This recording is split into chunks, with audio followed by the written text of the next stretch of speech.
Chile is one of the strangest-looking countries on the map. It's over 2,600 miles long from top to bottom, but only about 200 miles across at its widest point. So how did it end up with such a narrow, stretched-out shape? It all starts in the 1500s, when Spanish conquistadors reached what's now Chile. They hoped to find gold and silver, but instead found tough resistance from local populations. Still, Spain managed to conquer the region, and eventually made Chile a separate administrative area from Peru. But the exact borders were never clearly defined. Fast forward 2 centuries, Spain's empire collapses, and Chile becomes independent with borders that looked like this, though it also claimed a whole lot more. Naturally, these claims led to tension. When Peru and Bolivia formed a union, Chile saw it as a rising threat and demanded they break it up. They refused, so Chile went to war, with some help from Argentina, and came out on top. The Peru-Bolivian Confederation was no more. Next, Chile turned its focus southward. Controlling the Strait of Magellan was key. It meant access between the Pacific and Atlantic Oceans. So Chile built a fort, then a town, to anchor its hold on the region. This also became a launching point for expanding further inland. Now that area was home to the Mapuche people, who weren't exactly thrilled about being invaded. They pushed back hard. Then, in the 1860s, things got weird. A French guy named Antoine showed up, claimed he'd helped defend the Mapuche, and declared himself king of the newly independent state of Araucania. How'd he pull it off? Simple. He lied. He promised French military support, which never existed. Chile wasn't amused. They stormed the capital, kicked Antoine out, and absorbed the territory. Meanwhile, in the north, tensions with Peru and Bolivia were heating up again.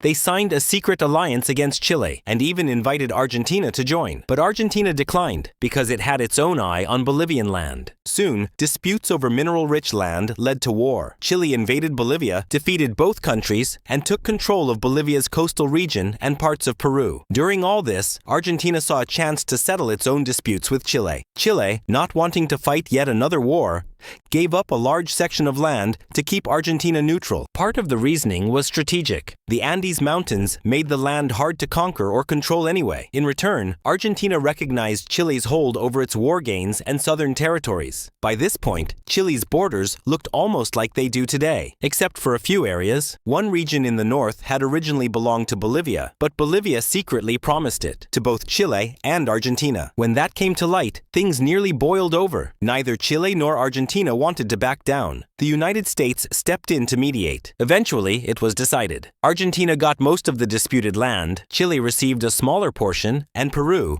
unhappy with the whole deal, wanted one area returned. Again, the U.S. applied pressure, and Chile gave that piece back to avoid another conflict. And with that, Chile's long, narrow shape was set, just as we see it today. I hope you enjoyed this episode.